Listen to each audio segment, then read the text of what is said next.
What up, boxing fans? So this weekend we had some, few fights. Just wanted to talk about one in particular. We saw the debut of Boxer PBC on CBS, which is yet again another one of the network deals put in by Al Heyman. But this was an afternoon fight, which was really a throwback to a lot of the OG fans who came up. You know, if you're 35 and older, you know, you caught either as a kid the end of boxing during the afternoon, or if you're older than that, you saw it growing up. But you know, it was great to see boxing on network television, and again, you know, in the afternoon. So we saw Adonis Stevenson and Sakio Bika. You know, this was a fight. You know, many had Stevenson winning, or as far as leading into the fight. But I think really the major story going into this fight is, with Stevenson coming out the winner, he's looking at a fall date with Sergey Kovalev, who has a mandatory coming up, I think, in May or June. But, this would be his last fight before a potential fight with Sergey Kovalev. But before we get to that, let's pretty much talk about how the fight with Bika went down. It went, for the most part, as I expected.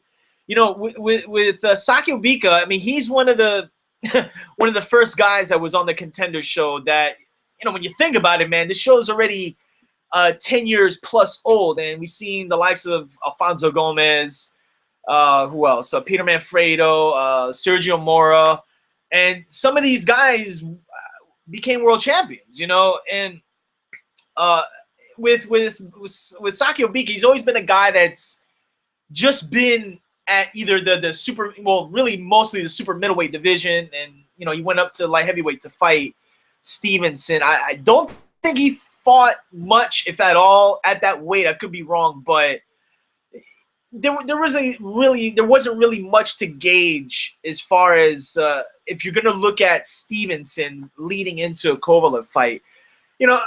He was obviously favored in this fight. He had the bigger power punch, and it showed in this fight. And with Stevenson, it's kind of a deal where Malignaggi kind of hit it on the head, where in essence, he kind of, speaking of Stevenson, he is kind of a one-trick pony in relation to what shot he wants to get off the most, and that's that lead left hand.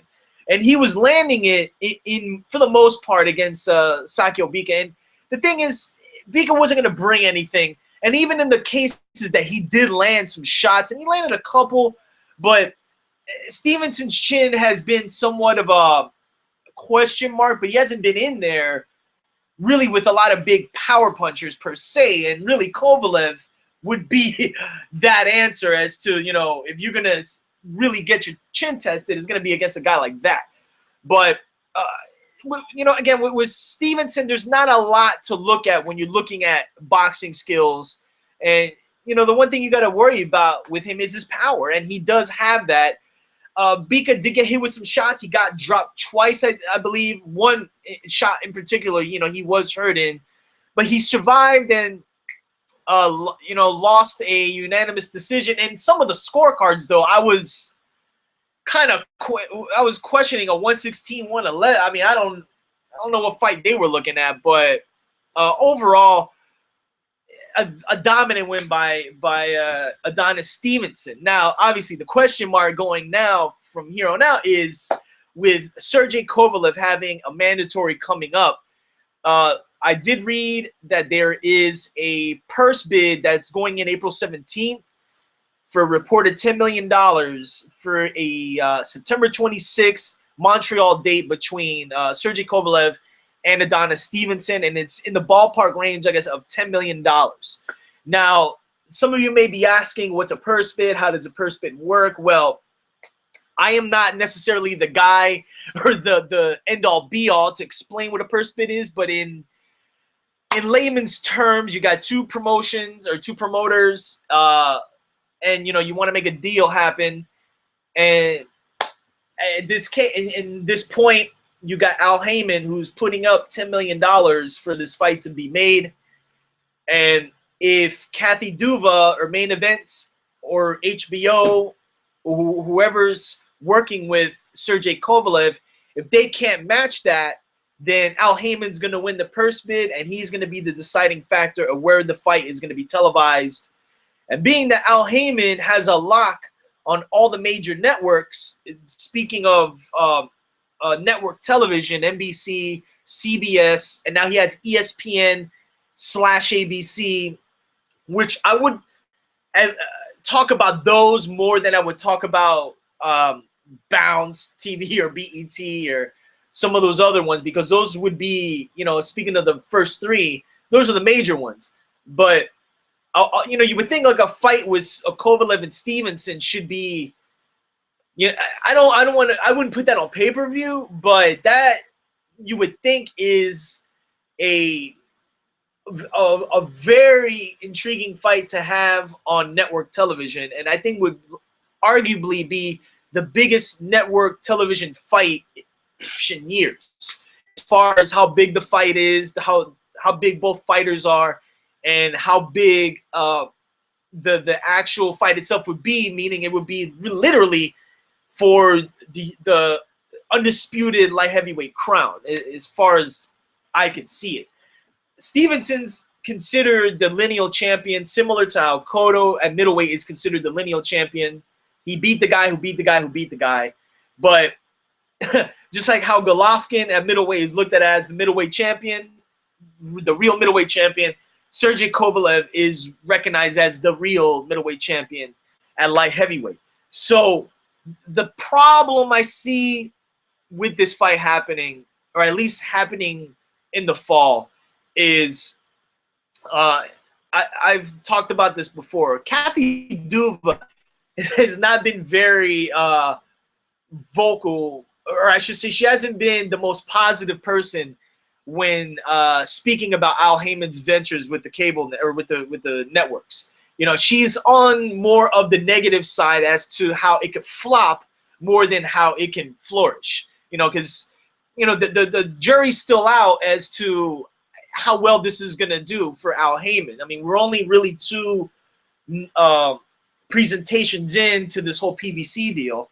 So, the way some people look at it is Kathy Duva's kind of like, dry hating a little in a way where or how they call it, like sneak diss, and as to, being she had the NBC Sports deal, and, that in a way ushered in Al Heyman to make his deal, but his deal is consisted of actual NBC dates, which, correct me if I'm wrong, I don't think Kathy Duva had, or at least on prime time. So you got to think, like, how's this going to work as to if Al Heyman is coming out of pocket to put the purse bid in, main events would be really digging in the bank to get the, put their 10 million plus to, outdo Heyman. But who's to say that Heyman won't throw in an extra, 3 million to say, all right, well, I got you on that too.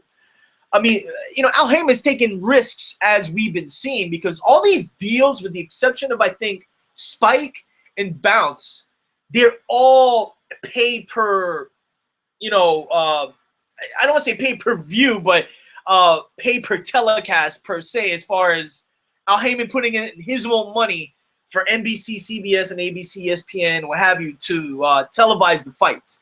The networks aren't taking a risk as far as them putting their own money. It's Heyman. So he's got the money. So at this point, it's like, does Kathy Duva Main Events just kind of bow out and say, okay, like, you guys are going to have full control of the televising of this fight? Because Main Events, I mean, Kovalev's their biggest fighter. So, it's an interesting set of circumstances that, again, I think on the surface it looks great, but I'm not holding on to this fight happening just yet, or it being a guarantee to being happening in the fall. There's a lot of red tape that I think still needs to be gone through, and Kovalev is an HBO fighter, so do they just let him fight on one of the major networks that HBO has no affiliation with? We'll have to wait and see, man. But as it stands right now, we have to wait and see, obviously, what happens with Kovalev. and we have to see what happens on April 17th with this purse bid. Does Kathy Duva Main Events make a counteroffer and to have it televised on HBO? So, you know, we'll have to wait and see. But that's pretty much it. This weekend we have, you know, the third PBC date, but the second PBC date on NBC on prime time. I already made the prediction video for Danny Garcia and Lamont Peterson with the undercard, Peter Quillen and Andy Lee. We're going to be talking about it. We're going to be talking about it tonight, 9:30 Eastern Standard Time, the GYGB Boxing Podcast. We weren't on last week, but we will be on this week with my man Coltrane, myself, and some of the members of the crew.